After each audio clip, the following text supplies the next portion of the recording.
Koto whānau, welcome back to another edition of Big Hero News. Kia ora, Chewy, how are you, sir? Oh, you're a bit grumpy, aren't you? You're a bit spicy Pat. tonight. You're a bit spicy tonight, a little bit? I look spicy tonight? Well, You're a bit I spicy did with have. what happened to you today. Bit spicy tonight? Oh, yes. I got a $70 parking ticket. Wow. $70. I'm pretty sure you have to park on top of someone to be fined that much. I am furious. My day is ruined. And now I'm going to have to go cap in hand down to our city council with the memory of Dunedin's most famous debate of a parking ticket. Our rogue councillor Lee Vandervis famously lost his fucking shit at customer service over a $12 parking ticket. So I assume that's my yardstick. Yep. Like if he went bananas for $12, I can just absolutely lose my shit. There may be death. Maybe. It could be. Ego death, Maybe. Probably. Yeah, ego death. No threats put out there. Yes, well, I've had a very interesting day. My partner plays pickleball. I describe pickleball as it's like table tennis, but proportionally as if you were standing on the table playing. That's sort of the proportions. It's very small. It's actually played on a badminton court. And she blew out her Achilles tendon today. So you're not supposed to do that, Pat. Did she know? And you know her. She's like a mountain not guy. the instructions. She can run and jump and dumpy old Pat sitting in the corner and there she is with a moon boot on the moment, waiting tomorrow to go back for more scans and stuff. So I feel very superior. No, so that's actually also a way to say that the show is kind of iffy tonight. Sorry if it puts anyone off, but because I didn't have a lot of time in the studio today. I was sitting in A&E rooms and stuff. The other thing, though, that we are going to hopefully talk about tonight is the activation, the Hikoi, happening in November. And it's to do with the treaty referendum. Our guest, Eru Kapa-Kingi, is currently here on another live stream as we speak. So when Eru finishes that one, he'll hopefully swing by and we'll have a bit of chat with what's going on. Or we could just watch there. I mean, we could just listen to their live stream. Live streaming the live stream. Oh, maybe he's getting off right now. I don't know. We'll see what happens. We could live stream their live stream and comment on the live stream as they go. So tonight, I know there's a couple of things you've brought to the fold that you sort of want to talk about as well, Chewy. But this we kind of briefly mentioned it last night. This Trump wanting his generals to be like Hitler's generals, and you know me, Chewy. I was like, that even for Trump, is that like just a one step too far? I wasn't entirely sure. So we're always cautious. In fact, I just saying to Chewy, when the Christchurch earthquakes happened, the first ones, the ones in the middle of the night, not the massively serious one at lunchtime, but the one in the middle of the night, I was working on air at News Talk ZB, and all these phone calls obviously start coming in. And I can remember, I just looked for it on the internet. I would have played it for you if I could have found it, because it is on YouTube somewhere. Coming into the 5 a.m. news, someone texted through, I think, and the text said something like, facades have fallen off shops. And in that first earthquake they did, buildings didn't fall, but something there was, and even I said then, as probably I don't know, 30-year-old, maybe we'll just check this to confirm before we say that one, before we read that text out. And then at the other end of the news, it had been confirmed. So that's just kind of my MO. So last night I was a bit like, did he really say that? I mean, I know he says that, but does he actually say that? Well, of course, it's all blowing up tonight and it's all over the place. And I think it's quite important to talk the whole thing through. A tweet that I put out today, Chewy, because, there was a lot of noise made when the assassination attempt happened about how the left have been calling Trump Hitler. And obviously, if you call a man Hitler, someone's going to take a pot shot at him. Of course, those two assassination attempts, and there was a third one just recently. In fact, it's only one assassination attempt. They keep talking about two. Have you heard about the third one? Yeah,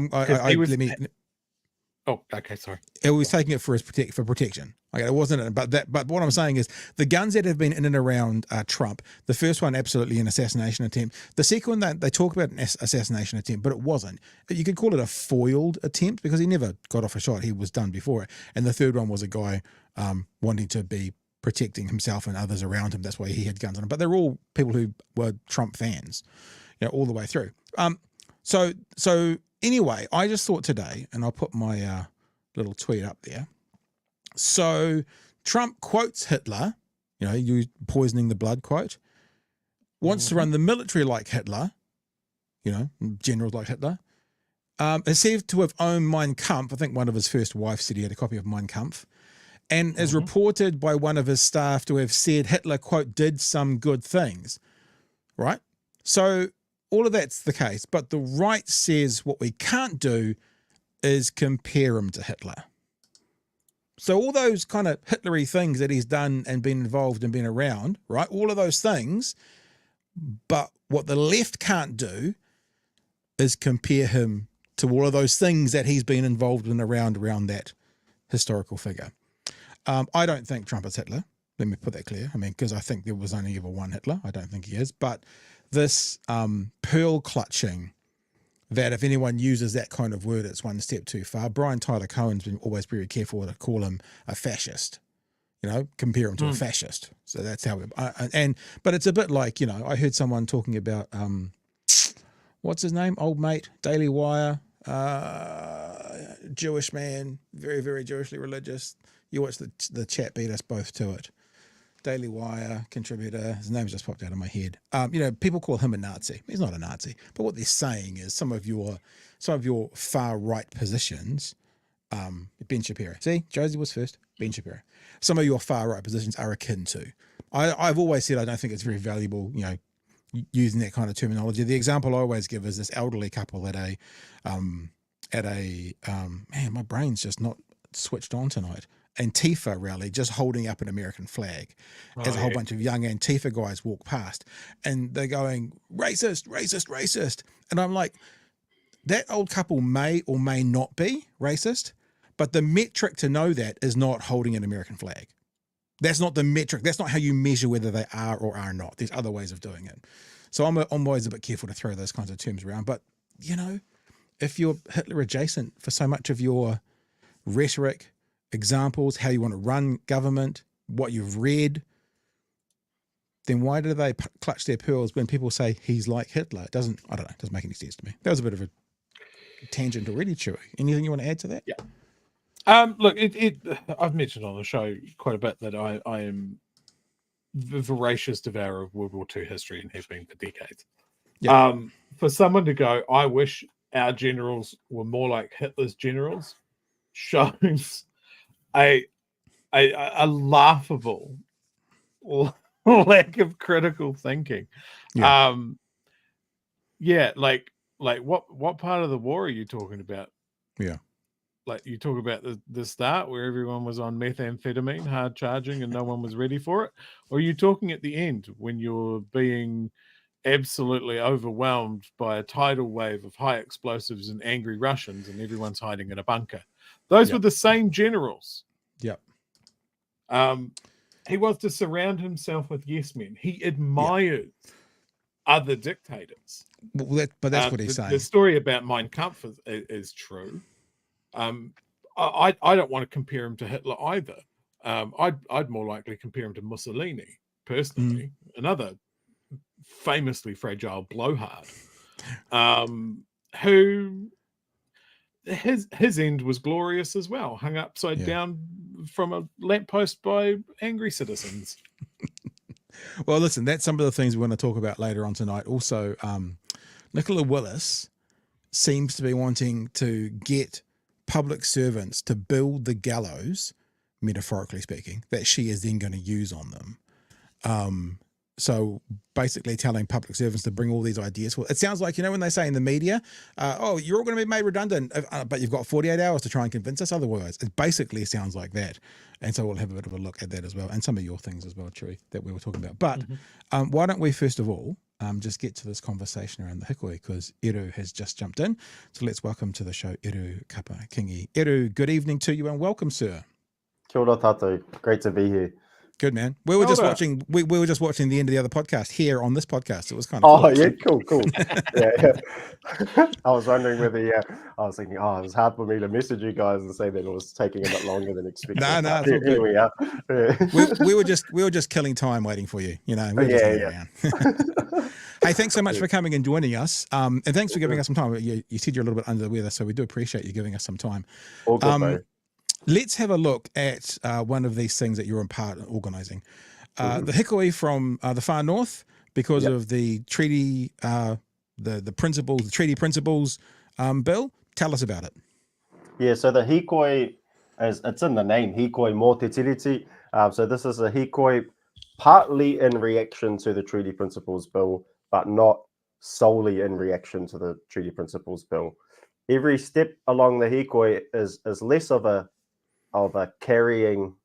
It's not so much carrying a fight, but every step of the hīkoi is a step in our own liberation as a people, and an opportunity for us all to be part of a kaupapa, to congregate on this kaupapa that we can pretty much all agree on, and remind ourselves of our role as tangata whenua, as the kaipupuru, or the protectors of not just Te Tiriti o Waitangi, but also Hakaputanga, which are these two documents that are behind me in my home office that remind me every day of my duties.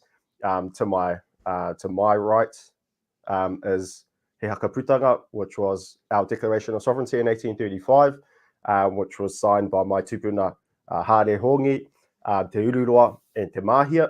And then to my left is Te Tiriti, which was in 1840, signed by my tupuna Honeheke, Wiki Taitumu, and Prao Nengaruhe. And so me, and then all of us Tiwi Māori who descend from those tupuna who signed these documents and committed to these documents as protectors of our mana on this land against the world. It's our role to ensure that these pieces of paper and what they say and what they protect don't just stay on the paper, right? So it's a waste.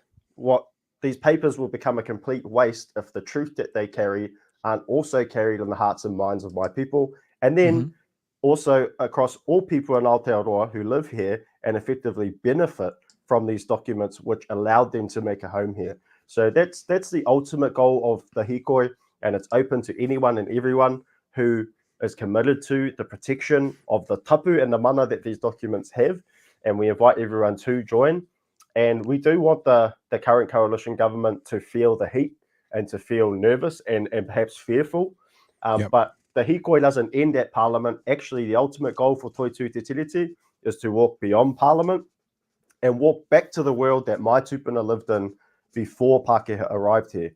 A world where they were the captains of their waka, the creators of their own destiny, and the shot callers. A world where they thrived, a world where there was no such thing as poverty, a world where jails weren't required, a world where we were proud in our culture and speaking our language, and almost everyone had a mataora or moko kanohi because it was just normal, you know? And so that's the world that we're trying to revert back to through Toitū Te Tiriti, not in a way to exclude people, but actually in a way that everyone can thrive. Because when tangata whenua thrive, everyone thrives. So that's the broad kaupapa, e homa. It's a really interesting way to think about it, walking past Parliament to this future that you're talking about. Can you, like, thinking about that, what does that look like? Like, in a practical way, how does that differ from New Zealand society today, this future that you're seeing? Yeah, so the Te Tiriti o Waitangi did not give our mana to Pākehā. It protected our way of living and being. And so what that could look like in the future for us is what it did look like 200 years ago. So where we managed our own economy. So a modern day version of that in 2024 might be Māori banks, Māori tax system, but not completely embedded in capitalist Pākehā philosophy, because that's not consistent with how our tupuna lived either. They lived in a world where everyone got a feed, everyone, and no one was left behind. No one knew starvation or homelessness or any of those things. things that capitalist systems promote and actually are dependent on, right? And I'm sure we all know that. So emulating kind of what modern day versions of the realities my tupuna, my ancestors knew today, but still ensuring that philosophically those are embedded in our own tikanga and our own ways of being as a people.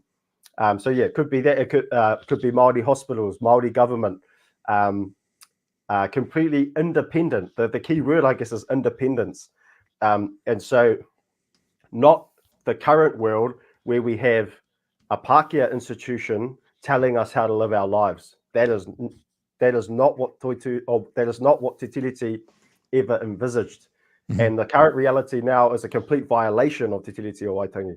But it's existed for a long time. It's lived a life, right? So it's pretty long in the tooth now. And many of even my own people struggle to aspire or dream of a world different to the one that we're in today. And that brings me right back to the importance of this kaupapa, is to empower and to sow the seed of belief amongst my people that we deserve better, and actually we can do this in our lifetimes. Te Tiriti was signed in 1840. It took Pākehās 13 years. In 1853 they set up their own government, and then it only took another couple of decades for them to take all our shit, our land, and then to turn us into Pākehās up here, take away our language, all of that. So there was only 30 years really for Pākehā to figure out how to completely take over. So when people ask me, is that even possible? I'm like, what do you mean is that possible? That's how we lived our lives for ages, for 800 years before Pākehā arrival, and then thousands of years across the Pacific before my tupuna first traveled here from Hawaii. So it's reminding ourselves of our own power and our own sovereignty, and the need and the urgency to live that out right now and to just do the thing, as opposed to waiting for permission or waiting for some sort of prophecy to hit you in the face like, oh yeah, maybe we should do this. One of the things I like about what you've said is I can just imagine David Seymour's head exploding. Just, I'm done. It would just be gone. So I quite like that. Chewy, what are your thoughts, sir? I just like listening to all of that, to be honest. I think the one thing that I want to zap on is just something we've mentioned on the show here. That what's good for Māori is good for all New Zealanders. And I think there has been an almost visceral realization in a big portion of our population that, look, they may have had some criticisms, they may have not understood, but I think that everyone can identify that there's been a seismic shift in the way the government is going about things. It doesn't seem fair. And I think the only thing that can really be salvaged here is to push real hard and get more knowledge out there, because every time there's something like I think back to the protest at Te Papa, where I know a bunch of people that I saw it live. They're going, oh, I don't agree with this. So why were they doing it again? Oh, it's not a translation. These tough times can be educational for a bunch of people. We've just got to bring them along with us. Yeah, that's right, bro. And on that point, that what's good for Māori is good for everyone, just to flesh out what I've already talked about. So one of my tupuna, he was the first Māori on record to travel to London from Aotearoa. In 1791, he made the trip. Wow. And this isn't unique to his experience. His name was Te Pahi. This wasn't unique to Te Pahi's experience. This experience wasn't unique to Te Pahi himself. There were a lot of other Māori that kind of followed that path, his pathway, and other Pacific leaders as well that had virtually parallel experiences. But Te Pahi, when he got to London, he had almost an existential kind of moment, and that was quite jarring for him, because for the first time in his whole life he saw homelessness. when he got to London, right? This was in 1791. And he got there and he couldn't believe his eyes. He couldn't believe that he was seeing people eating out of rubbish bins, living on the street. And then what added to, I guess, the visceral reaction that he was having was at the same time, he was seeing people living in castles that called themselves kings and queens and leaders of those people living in the street. And so that little gem, that kōrero, that historic gem for me, is a window into, again, Māori philosophy and what it means to be a rangatira or a leader in Te Ao Māori. So rangatiratanga in Te Ao Māori is measured by your strength to feed and provide for and look after everyone that lives in your realm of influence, right? And if you're failing to do that, you are not worthy of being a rangatira. And Te Pahi started to question these kings and queens and their integrity, because he thought, man, these people are claiming to be leaders, but they can't feed their own people. They're letting their people starve. And this, to me, was probably one of the very first interactions of tupuna Māori with a capitalist system. And that, again, shows to me that system never existed here in Aotearoa. Aotearoa was a place where everyone had a place to live, everyone was safe, and everyone had a kai. And then again, another hidden part of history, many of those early settlers that came from Europe were basically running away from that life of poverty, right? And that boat ride, right? You're not going to become rich on a boat ride from London to here. So when they got here, surprise, surprise, they're still poor, right? Yeah. But they benefited and survived solely off the tikanga of my tupuna, which is you always look after your guests, your visitors, your manuhiri. And so my tupuna, when they first arrived, they fed them, they gave them a place to stay, whenua to live on, and looked after them, because that's what our tikanga obliges. If you don't do that, then your mana as tangata whenua goes down, right? So it's in your best interest to look after everyone that comes into your realm of influence. And that logic, philosophy, still very much applies today. Us as tangata whenua will never forget our obligation to look after everyone that lives here in Aotearoa. But the thing is, we've been treated like second-class citizens, like subhumans on our own whenua for 200 years. So we haven't had the opportunity to fulfill our role as tangata whenua, because we ourselves have been forced into a reality of poverty. So yeah, that's just all evidence for me around the truth of the kōrero, that what is good for tangata whenua and what is good by way of te tiri tio Waitangi is good for everyone. But if the system's like that, I just have one question. How do you deliver profits to the shareholders? That's a great question. Yeah, Can I ask a real question? I want to ask a real question. Yeah, of course, mate. Eru, I think, correct me if I'm wrong, but I think when the question of a Māori Parliament came up, the recently passed king was like, I'm not interested in that. There's certainly some elderdom within Māori who are not in favour of that. So within Māoridom, this is going to be a conversation in and of itself. Forget outside of Māoridom. How do you address that? How do you think about these kind of, Māori tax, Māori banks, Māori Parliament, when some within Māoridom don't want that either? Yeah, I think that particularly around the Māori Parliament thing, probably the core issue wasn't the idea behind it, but the languaging of it, because Parliament is so closely married to the Pākehā structure that currently exists, right? So divorcing from that might be difficult if we're continuing to use those words. The use of Māori Parliament was always intended to be just a starting point, and the end result, the hope was always that it would be the furthest thing from a parliament and will likely have a whole new look, feel, and name, right?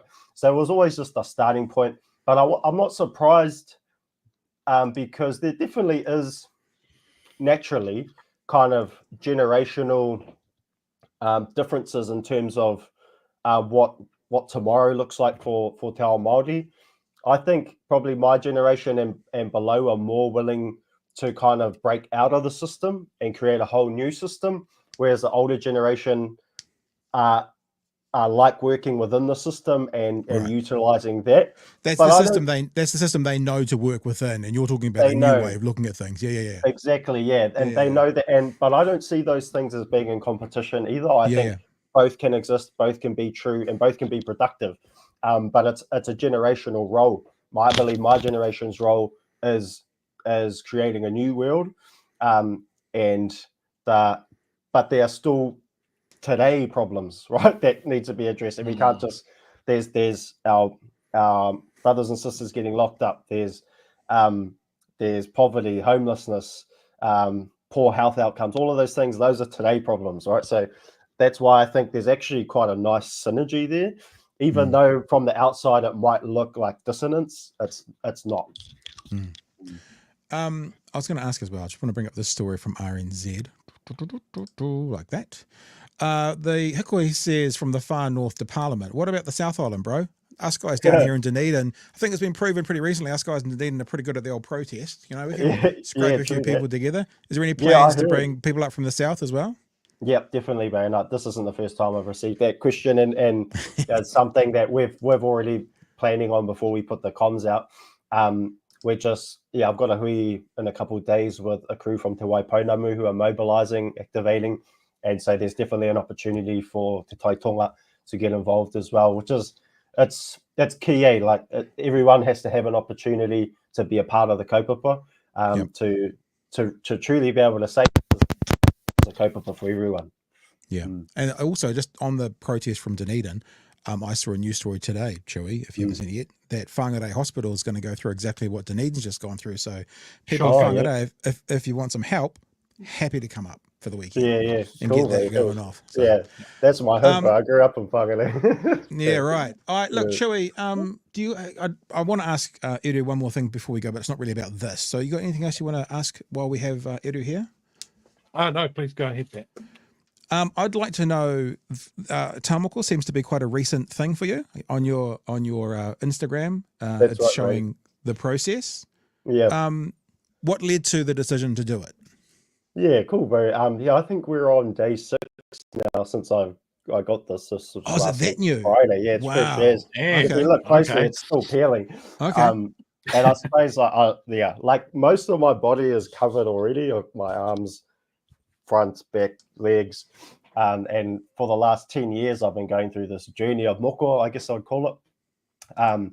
And so getting the first part of my face done, this is just the first part. Eventually, I'll kind of come up here, but the first part of my moko kanohi, that decision was a big one, I guess, for me, in that it's no small thing, and it's definitely probably the most nervous I've been for any moko that I've received, just because there's no turning back at this point. Like, it's a huge commitment for me in terms of literally bringing it on your face. And the funny thing is, probably 2 or 3 years ago, I had quite disparaging thoughts of moko kanohi because of my own colonization and working through that. This is the result, I guess. And for the last 10 years, a lot of people assume that I grew up speaking Māori and that I've always been proud to be Māori, but that's not true. There was a huge, pretty much all through intermediate high school, and it wasn't that cool to be Māori at that point. It wasn't even that long ago either, but it was just easier to act and talk like a Pākehā. And so I turned my back on Te Reo Māori. I didn't speak it for ages. I turned my back on my culture, really.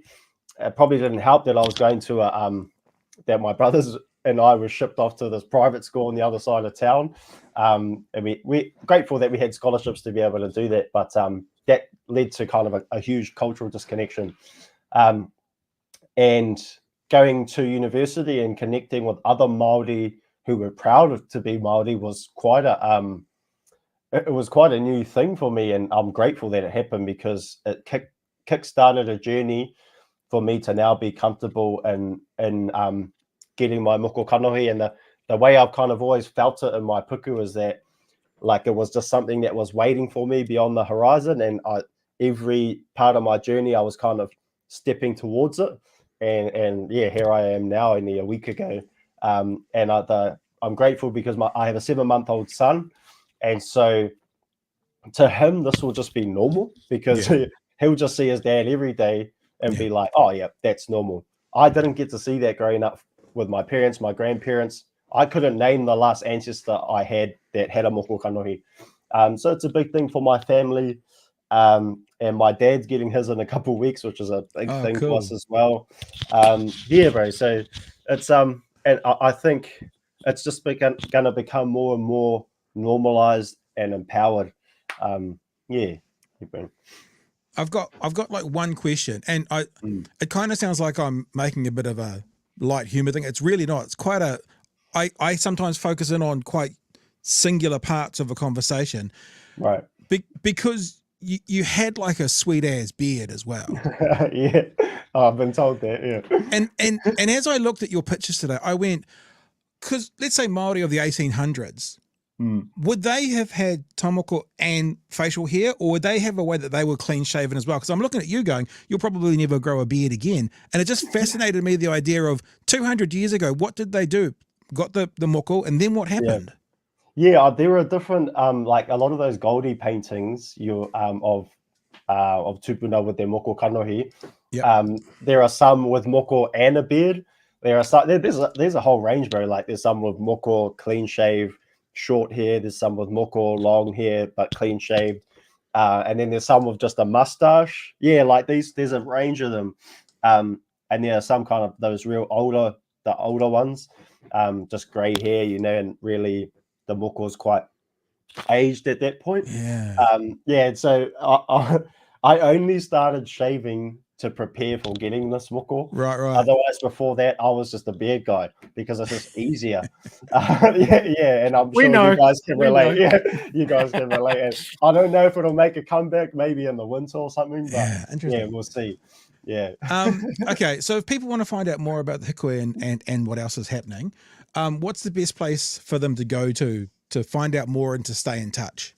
Yeah, so the Instagram is the first portal call. Toitu Te Tiriti is as it is there. Toitu _te _tiriti.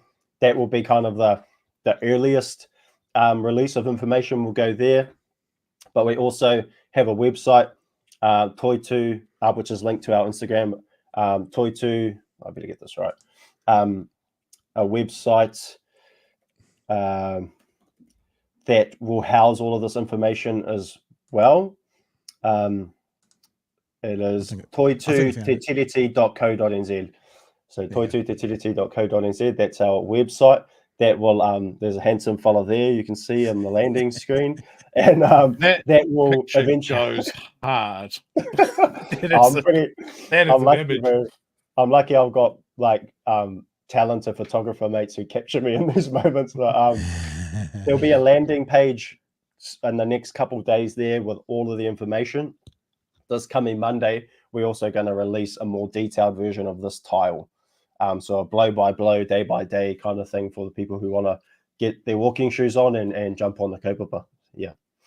Excellent, dude. Hey, thanks so much for coming on board. I really appreciate you giving us some time. I always kind of like to say to people, thanks for trusting us, because you haven't really met people coming on board and having a bit of a chat, and would love to stay in touch and love to keep telling people about what's going on. Maybe even whilst the quiz going on, speak to you in some of the evenings and stuff. But it's brilliant, awesome, and whatever we can do, as small as it may be, we'd love to be involved.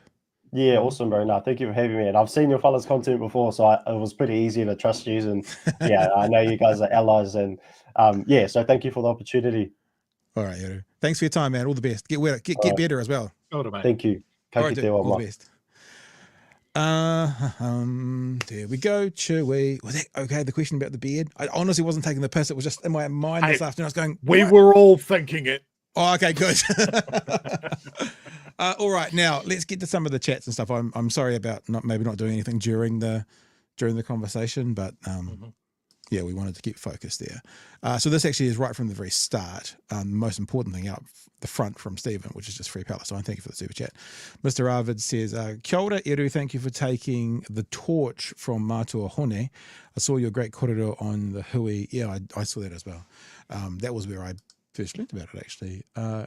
Gurudi, the historian Robert Paxton famously flipped his position and said post-January 6, Trump's movement is fascist in nature, but the label wasn't useful. Okay, because we talked about two things. I was thinking that's a bit rando, but we talked about that at the start, didn't we?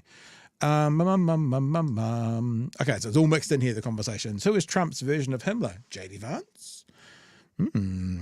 The POM says, hey Pat, Antifa doesn't exist as a physical thing. It's an ideology. Well, I think it's okay to say this group of people in Portland at the time all kind of identified as a part of that ideology, so their march became an Antifa march. But sure, I'm happy to withdraw and I think the thing that happened with that as well is that the media grabbed hold of it like it was a single cohesive organization. Yeah. And then the conservative movement over there turned it into a fucking boogeyman that was coming for everyone. Which just it made, as someone that knew those organizations and how anarchic they can be, made me laugh enormously. It is also pretty funny when people push back against being anti-fascist. Yeah, I'm not anti-fascist. Oh, so you're pro-fascist. It's like the people who always push back against the term progressive. So therefore, that means you're regressive. That means you're literally the opposite of moving forward. It's people need to learn what words mean. Kookie says, late fee. Thank you, sir. Appreciate the little $2 there. My ancestors, Iwiko, also signed utility at Akara. That's from Kiwi Bird. Thank you very much. You have starred a bunch of chats in there that aren't super chats. Do you want to speak to any of those in particular, seeing you've got them in there? Yes. We always like to see new people. So new plus people. GST, long time lurker, first time commenter. Kia ora, everyone. No, kia ora to you, sir. Thank you. I've often seen this link. Sounds like the chieftains of old Ireland. Maybe that's why it sits here for me. Maybe. Yes. And you see that reflected so many places in the world pre-European colonization.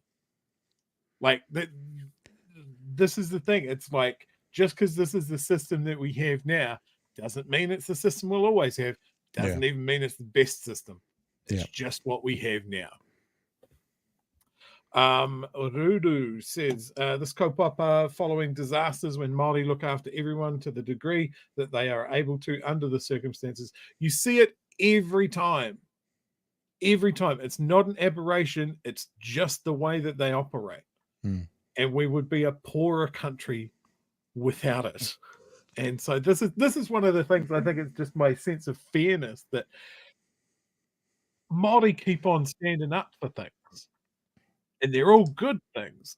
And then historically they just get shit on, but they don't stop doing it. So we need to stand up for them.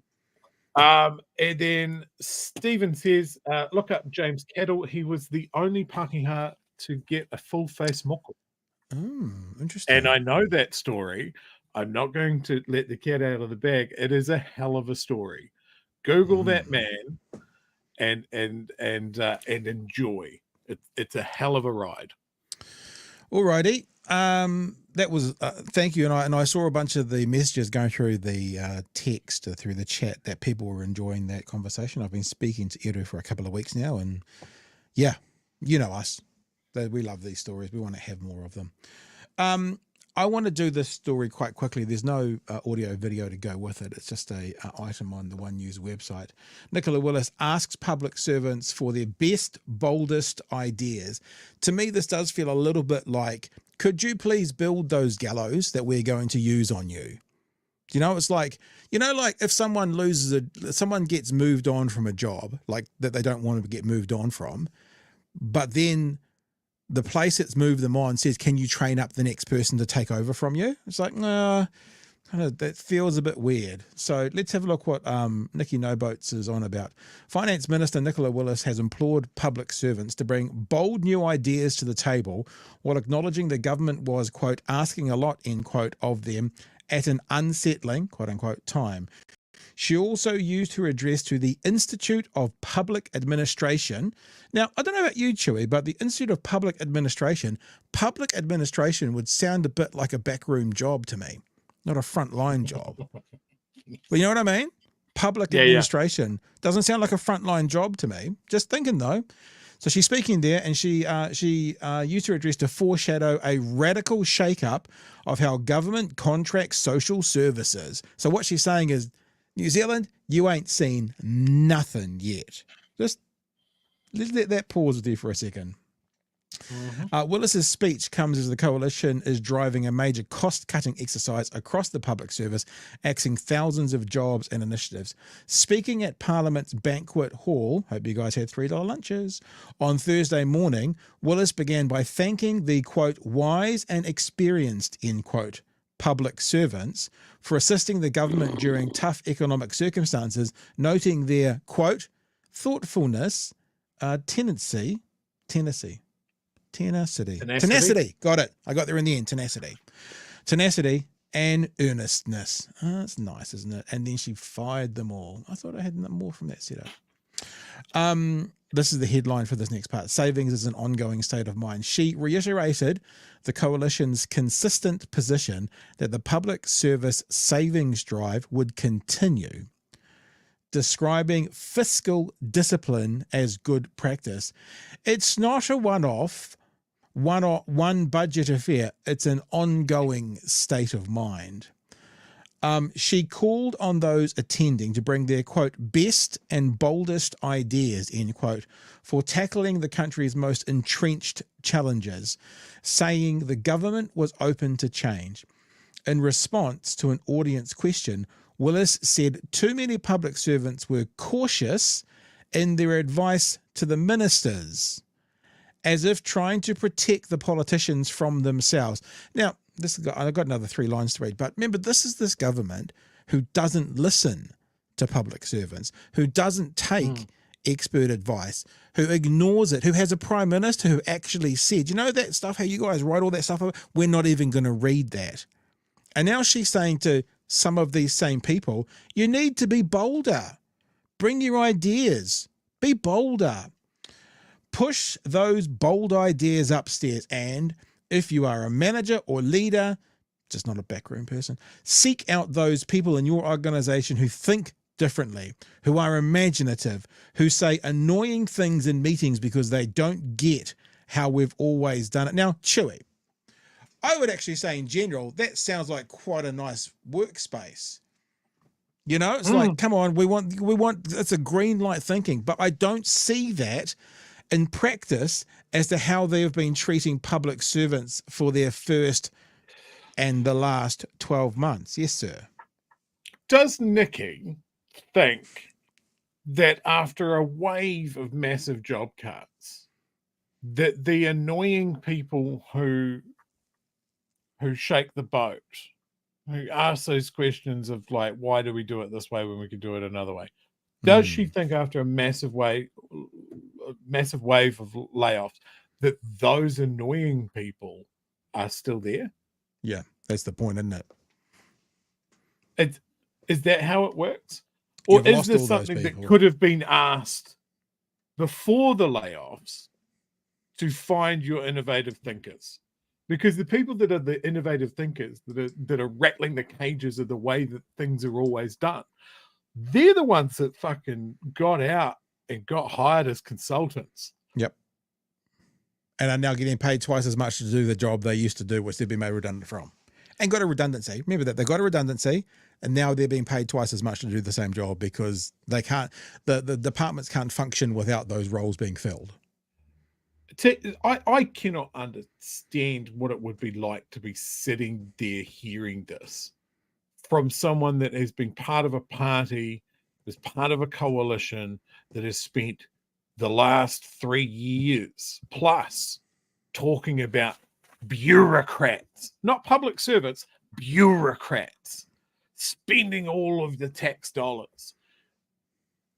She rips through them with a scythe and then turns around going, oh, thank you guys. Yeah. Have you guys got any ideas of how we can run things? Because that's the point I guess I'm making. It's like it's almost like they've made this bed for themselves, and now they realize they're they've stripped all the ideas away and they still haven't got what they've wanted, which is more cuts and to save more money. And they're saying to public service, just bring all your big ideas forward. Yeah, we'll use that one. And because of your idea, you're actually going to be made redundant as well. So thanks for that. It's like, honestly, in the public service, who would help these guys? The public service who have seen their colleagues go, who are now working hard, who would help them? I mean, other than we have seen a few CE, some chief executives, I won't mention anyone by name, but sort of doing the bootlicking model. But if you're there, I mean, you know what? If you're in a government agency right now, you're keeping your fucking head down. You're not putting it up above the parapet. Yeah, you're keeping your head it's not sticking down. Out time. Not at all. And that's what she's asking. And she's asking it because in my opinion, the environment they have created in those agencies, I know someone who works for, might be MSD, and the environment that they've created in those departments is like, I'm just going to keep my head down. I'm not going to say anything. I'm wallpaper. You don't see me, and I'm going to keep my job. And she's going, everyone jump up and down and wave your hands so we can see you really. Oh, didn't know you still had a job. Yeah, we can get rid of that one. You know, it's like, anyway, let me just I've got a couple more paragraphs and then you can go again. So this is her speaking. She says, and they tell me about the time they waste, this is public servants, producing reports that don't seem to inform future conversations and contracting decisions, and teams of people they have to employ to produce those reports that aren't read. They're not read because your fucking prime minister, your leader said we're not going to read them. This was an unnecessary drain on those providers, time and resources, Willis said. I do not blame the public service for this. This is what successive governments have baked in as a way of doing business. It's not business. What I am asking of you is to join with me on the dark side. Come to the dark side. Join with me in radically changing it. Last bit. We know we're asking a lot is the heading of this paragraph. Willis concluded her speech with a challenge for those in attendance. We know change can be unsettling, and we know we are asking a lot of you and your colleagues in the public service. Well, you're asking a lot because they're now all having to do twice as much work. So yeah, because half of their colleagues have disappeared. At the same time, that we're making savings across the public sector, we're not just asking you to deliver business as usual. We're challenging you to think and operate differently. For me, wrestling with that reality conjures up a phrase attributed to that great New Zealand pioneer, Ernest Rutherford. We haven't got the money, so we'll have to think. Sorry, I'm back in my throat there. Oh, Jesus. I am confident in your ability to rise to the challenge. Nikki No Boats wants all of these public servants to help fill the gaps that they've created when they've created an environment of public servants just wanting to keep their head down and not be noticed. That's what's happening, Chewy. I love that she's looking for new ideas when she's part of a party that famously hasn't had a new idea since 1993. And they look back. They look back every election. It's let's look in the shit ideas cupboard, see what we couldn't get across the line last time. Yeah, it's laughable. It's offensive. If I was in, I'd be so pissed. Yeah, I'd be so pissed. Ugh. Yeah. What can you say? It's just more. Well, Campbell says you can say this. Nikki, no idea. The poem says, best idea, Nicola, call a general election. Mr. Arvid says, solved. Don't give me meaningless tax cuts and give landlords $2.9 billion. Bring your ideas forward, people. Brian, thank you for your super chat to all those people, by the way, says 2-word answer for Nikki. Mr. Arvid says, don't kill fairies. You'll have to pay millions to. Yeah, that's quite a good idea, I think, as well. Peter says, thank you for the super chat. Meanwhile, the latest payoff of the nurses is an insulting 1% plus 1% next year. And Campbell says, head down, bum higher here at Kiwi Rail. Yeah, there you go. So Campbell's at Kiwi Rail. Just kind of confirming what we're saying. Why would you put your head up to possibly be noticed and then investigated and then got rid of? You just wouldn't. And now she's asking people to put their head up. There's one here from Mike as well, Chewy. Shall I put it out there that you'd start? Mike says she's not seriously asking them. she's just talking at an event. They don't get ideas from public servants. They only get ideas from their donors. Oh, I've got something to add to that. Yes, but you go first, Drew. Oh, just while you were talking, I just decided to look up Nicola Willis's email address and send her an email entitled Suggestion Box. And I'm just going, hey, I hear you guys are hard up for money. Have you thought of taxing the wealthy? So Yeah. I'll keep you posted on how that goes. I expect that this will be a revelation. Speaking of their donors pay them, like give them the directions, I put a tweet out today. I'd like to read it to you because I was very surprised with the response. The tweet says this, Chewy, and you're welcome to speak to this. Has anyone asked the question, why are Nationals standing by Andrew Bailey with such conviction? He is a nothing MP, so why not decisive action by Luxon? He insisted of Labour. What's in it for National to stand by him rather than replace him a la Melissa Lee? And the reason it surprised me was, I mean, okay, there's one or two trolls towards the end, but of the 40 to 50 comments, 40 of them are serious responses. So true, Bailey is a list MP. Double standard. Melissa Lee was female. Luxon is powerless against his peers. He's male. Shuffling a portfolio around would have done the trick if done quickly enough, I reckon. Like just on and on and on of people. Andrew Bailey knows too much, like Uffindell and others that should be long gone. They cannot risk sacking anyone who might talk. I was just really surprised. And someone said in here about the money that perhaps people within Bailey's circle bought in, because it doesn't make any sense the more you think about it. The more you think about it, the more you kind of go, yeah, when Melissa Lee was proven to be incompetent or an embarrassment, she was just gone like that. But so, and I'm not even saying they shouldn't stand by him, but what I'm saying is, why are you standing by him? Give me the reason as to why you're standing by him, because it's different. Something else is there, Chewy. Something is amiss. Yeah, I guess it's a real mystery. On that Andrew Bailey thing, you know how he wasn't drinking? Wasn't drinking until later. Right. Well, sorry, I did have a drink. Yeah, but not all. I wasn't drunk. After a delayed flight from Auckland, he met with fellow National and Kaikoura MP Stuart Smith, where they spent the morning talking to oyster farmers. In the afternoon, the MPs went to the Dodson Street Beer Garden.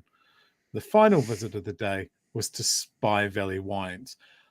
That really sounds like just a full ticket of day drinking. Pub crawl. Doesn't it? Well, it does. I mean, you know me. I just explained it at the start of the show. Being at Dodson Street Beer Garden for lunch doesn't mean necessarily drinking beers, but it doesn't look good. I'll put it. I'll commit to that. It doesn't look good. It doesn't look good. That's the bolded, underlined fucking headline to this whole thing. Day 5, just checking if it looks good yet. Nah, it looks heaps worse. Yeah. All right. So that saga continues. Now, speaking of sagas continuing, tomorrow morning at 10 a.m., I'm speaking with Sam Cedar from the Majority Report. You going to come along or not? You're going to decide tomorrow. Up to you, bro. I hadn't. God, my words are failing me now. Yes, I should be available for that. We'll see. It doesn't matter either way, really. So what we'll do is we'll do a little special show tomorrow night. It'll be a completely pre-recorded show. So we won't. Actually, I probably will be in the studio because normally on a Friday evening I edit. But then again, my partner won't be out tomorrow night, which she's normally out on a Friday, which is why I edit. So maybe I won't be. Anyway, the show in and of itself will just be a pre-record. And look, I don't know how long Sam wants to chat to us for. If it's 10 minutes, then it'll be a little 10-minute bit. If it's an hour, it'll be an hour. I don't know. So that'll be putting up tomorrow night. But what I thought is, because it's not live, if you have a question for Sam Cedar, email me, bighairynews@gmail.com.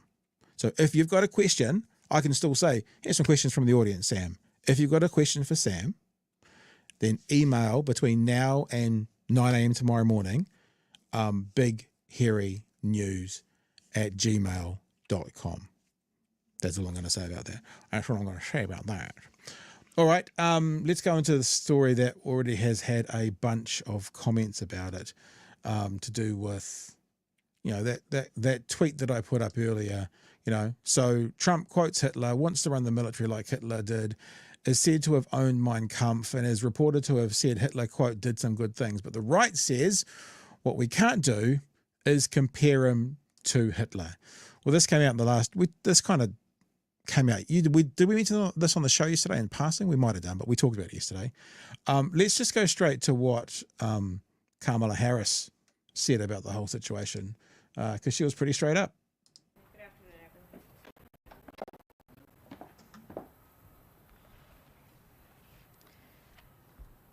So yesterday we learned that Donald Trump's former chief of staff, John Kelly, a retired 4-star general, confirmed that while Donald Trump was president, he said he wanted generals like Adolf Hitler had.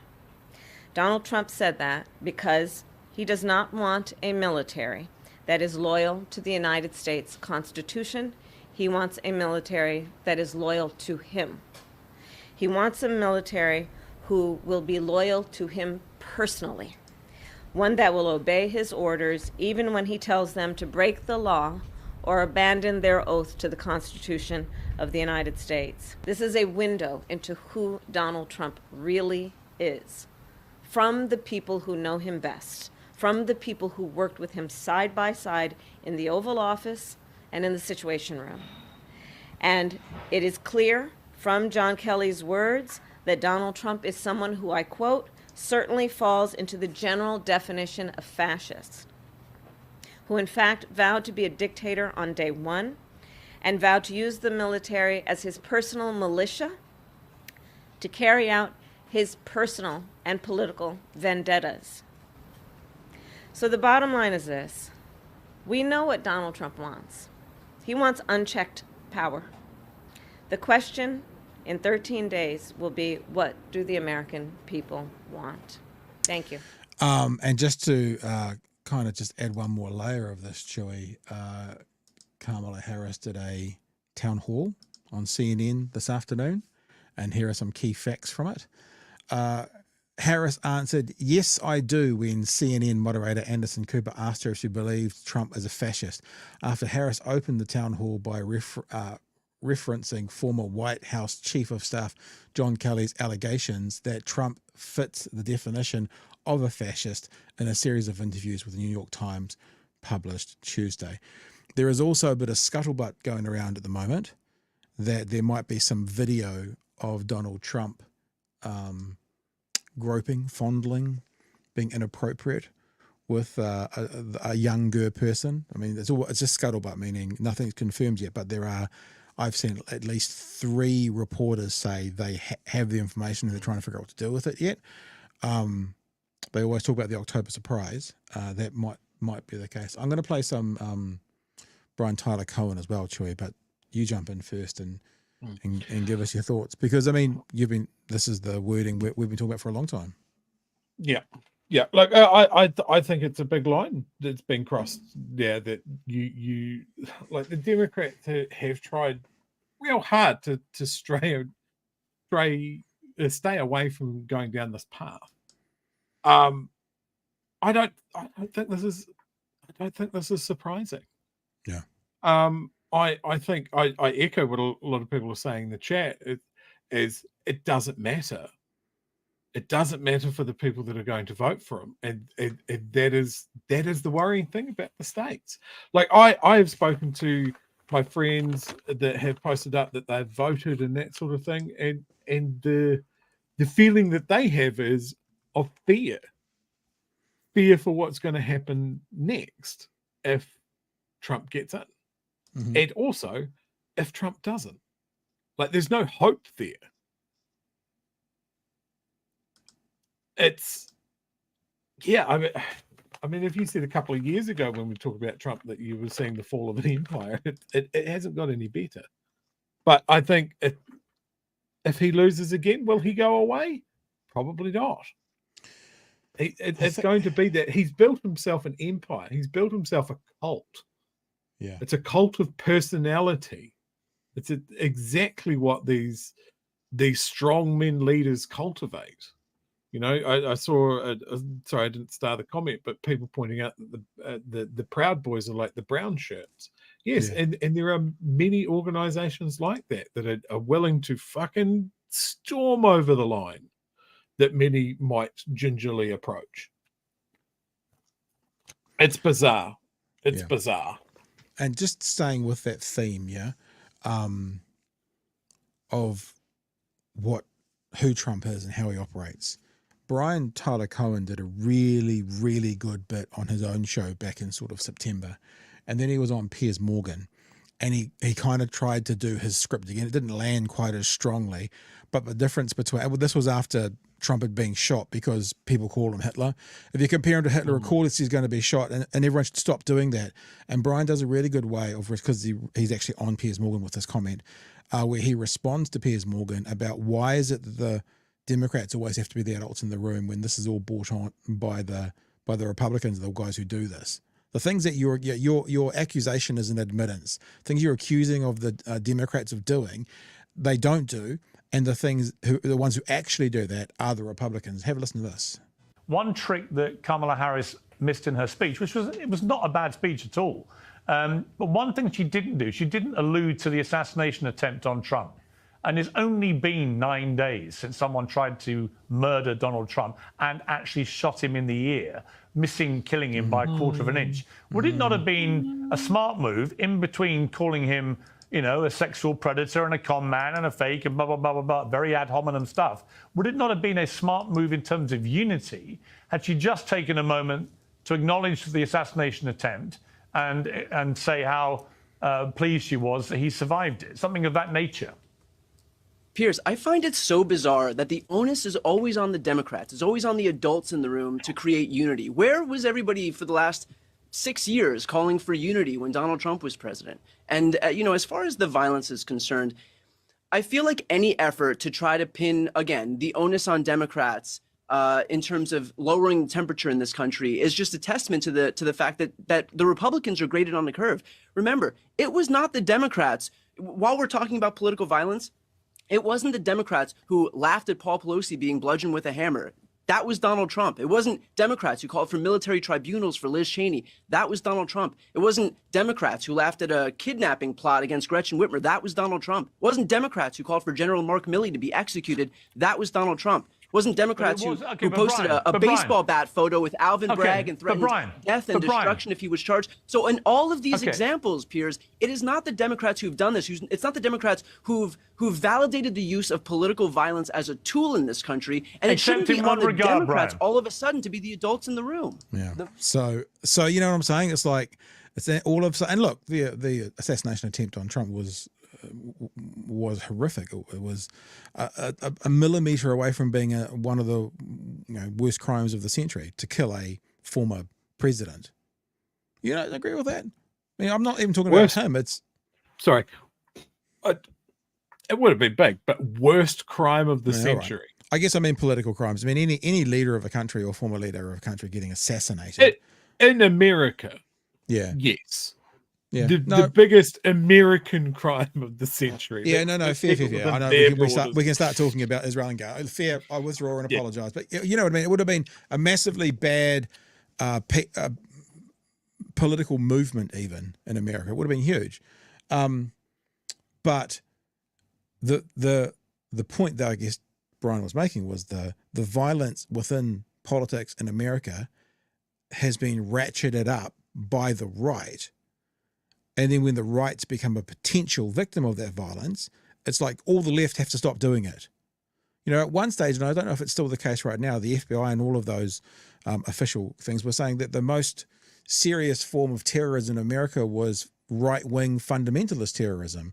That's where it was all coming from. That was far bigger than any kind of religious or, foreign nation attacking. It was right-wing fundamentalists. They were the number one perpetrators of terrorist actions within 100%. the borders of America. So, yeah, anyway. Oklahoma City bombing. Yeah. Just Yeah. So many people want to both sides it, and it's not a both sides thing. You have a person that wants to be president in the US who is a fascist. Yeah. Who admires fascists, who admires dictators, who has friendly relations with them. Yeah. Speaks positively of them and echoes them. So, yeah, America, the America that we know, is fighting for its fucking life. Mm. And I honestly, like, I was talking to someone before, like, every American that I have met individually has been lovely. It just seems to be that they are fucking dangerous in large groups. You don't even want to find Americans in a baseball stadium. Just one-on-one every time. One-on-one. Yeah. One-on-one. There's a great quote from God, the name, Men in Black. You know, a person is smart, but people are dumb and easily scared and dangerous. Yeah. Yeah. Okay. Hey, listen, there's a couple of super chats there. Then I think we might wrap for the night, Chewy. We're losing you on your Wi-Fi from the looks of things a bit, but also I suspect I've got a helping hand needed upstairs for a hobbled person. People are only just joining us, so I don't understand what that means, but I can hear some creeping around upstairs, and I think they might be nice for me to be up there and help them out. Mr. Arvids, it's the perception of drinking about Mr. Bailey. Discord fixed? Nope. But maybe next week, and we haven't got time for that tonight anyway. We'll get it fixed and then put it on there properly. Bud says 1 beer, 1 wine, 1 more lie. There you go. I mean, we've got a few minutes, Chewy. Is there anything you want to get out there? Are you wanting to? I am going to power through a grab bag of utter shit from today. Okay. So I apologize in advance. Shit pile number 1. Former ACT leader Richard Prebble appointed to the Waitangi Tribunal. God. Former ACT leader Richard Prebble has been appointed to the Waitangi Tribunal. Prebble, a commander of the British Empire. I wonder why they included that particular honour. Yeah. Is one of 2 new members to be appointed. Māori Development Minister Tama Potaka said in his statement on Thursday. Prebble is a former cabinet minister. Jobs for old mates. Yeah, but why? We want a particular result. Yeah, why? Yeah, why? What's the qualification? Why? What's his experience? What is his experience with any of this? Yeah. Look at that. ACT leader David Seymour congratulated Prebble in a statement today. Richard is also an experienced lawyer, MP and company director with an extensive knowledge of Te Ao Māori. Since when? Has anybody seen that? So that's cool. Next up on the shit smorgasbord, we have this one. Health Minister eyes immigration changes for healthcare staff. He's looking at changes to immigration policies. The green list allows people in more than 100 skilled roles to be immediately eligible for residence. So, is this nurses? Are we looking at bringing in overseas nurses while we're not hiring the ones that we're training? Because that's certainly what the nurses seem to think. This just seems to be fucking around everybody, because there's been people trying to come in and being accepted in, and then finding that there's no jobs when they get here. So this doesn't make any sense either. Next up on our menu, offshore wind developer pulls out of New Zealand amid seabed mining concerns. Basically, the best area for them to set up an offshore wind farm has significant overlay where the fast track legislation has wants to set up seabed mining.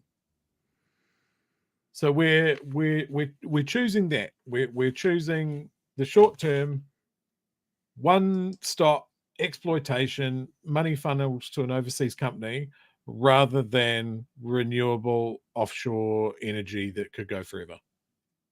That seems fine. That's all good.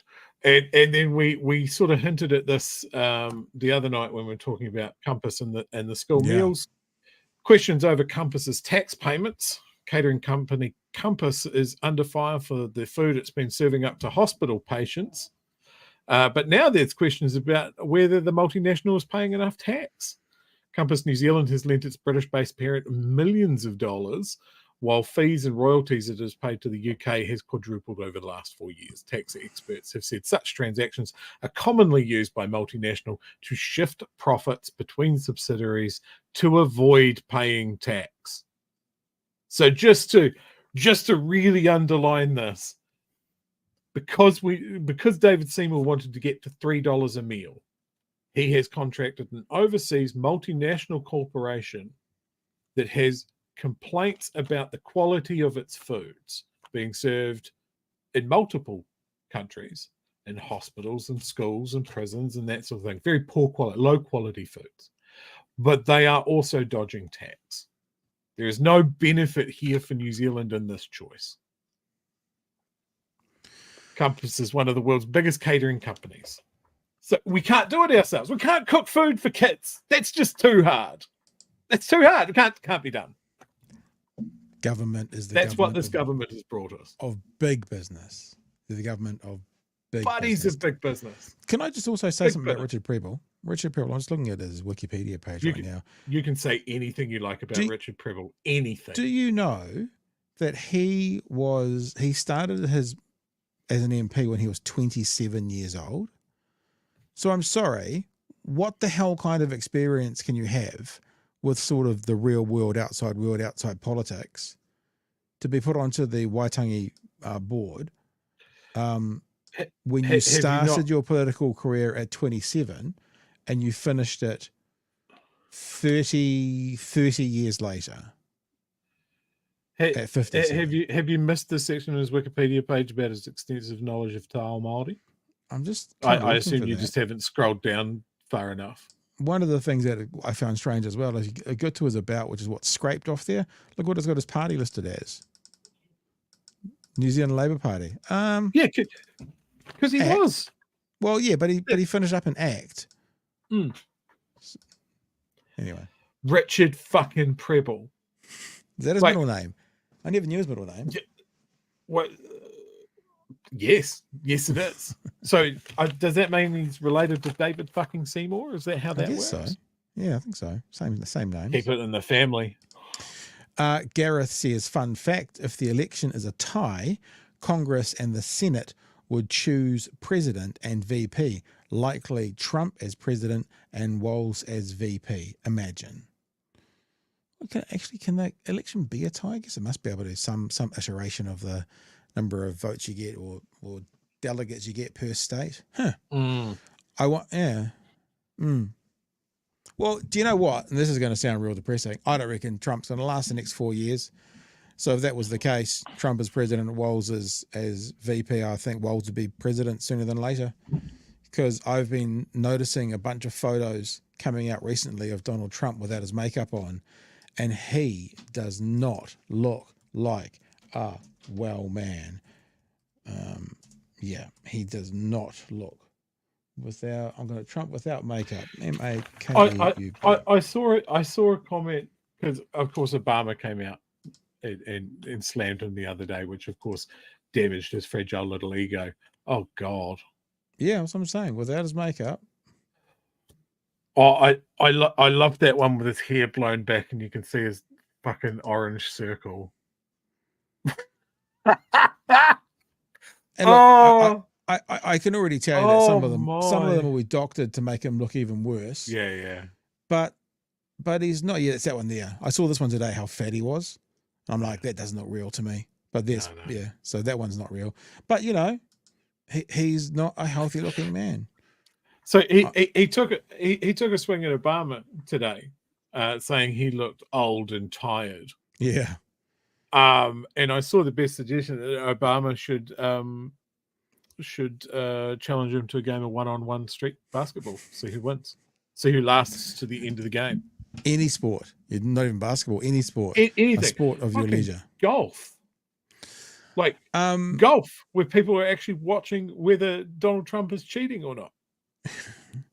Hey, team, Monday is a public holiday, Labor Day. There you go. Took a while to get there. Wow. And we won't be here Monday night because, as every good worker knows, you must take Labor Day off, Chewy? Because Labor Day is for the workers. You take it off, Is that right?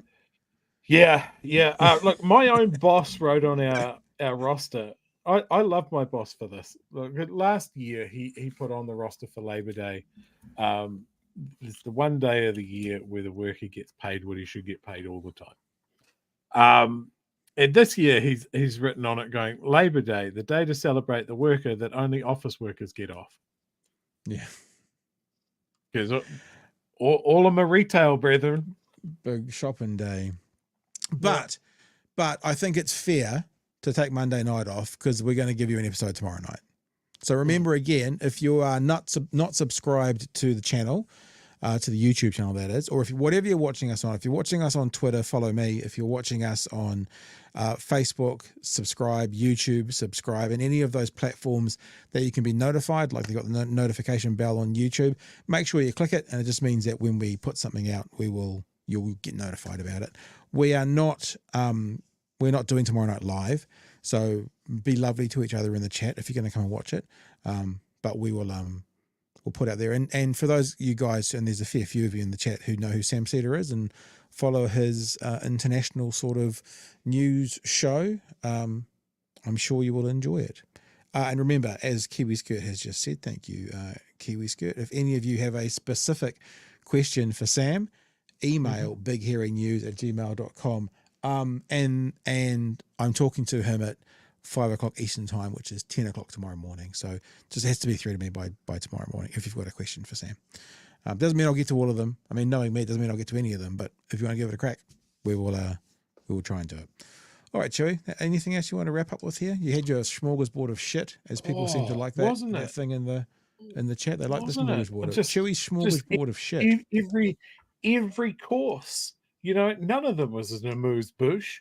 It was just another turd on a plate, and I'm sorry for doing that to you, fam. Were they But if we don't know what's going on, what was it? A sparkly fella, a shiny fella? a shiny fella. A shiny fella. Maybe they were a shiny That fella. as a palate cleanser. But I'm just saying, when you want it, so rather than doing a smorgasbord of shit from now on, you can just say, I think it's time for a shiny fella, and that can be your smorgasbord of shit going off. Are you looking for it? Do I have to now wait for you because I've said the word and you're looking for it?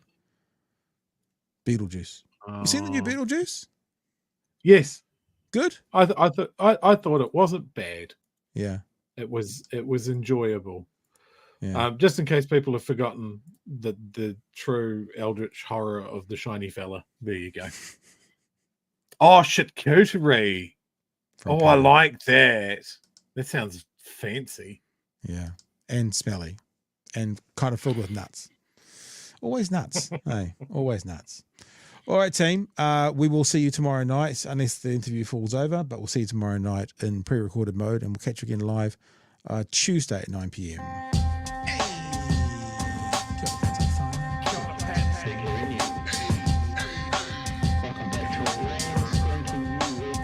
Help us settle a debate, whether it be thoughtful or funny, even if we're all creatures of hate. It's a fine line that we're walking together. For better, push aside the temptation to berate. Let's take a note of the corners we stand in. As many points as the hairs on my chinny chin chin. When the news that we're watching is hairy, knowing all the things that we need to be wary of. Like the rich have the hand out for rewards, while the many have to work out what they can afford.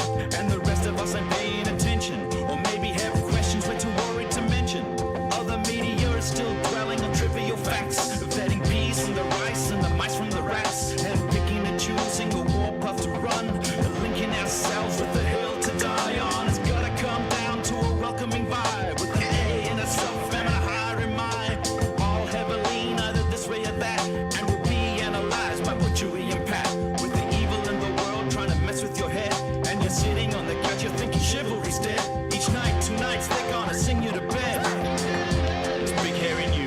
right, guys, already done the setup for tomorrow. We'll catch you in pre-recorded form tomorrow night from 9 p.m. Of course, we're all over YouTube and stuff through the weekend as well. So if you miss tomorrow night, you can watch it on demand at some stage through the weekend with Sam Cedar from the Majority Report.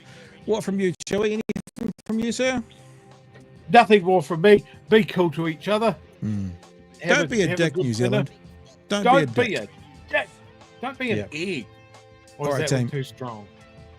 We'll catch you all live again Tuesday night from 9 for the next live episode of Big Hero News, pre-recorded tomorrow night at 9 with Sam Cedar. Stay safe, everybody. Catch you soon. Toodaloo, hooroo. Cheers, fam. Matua.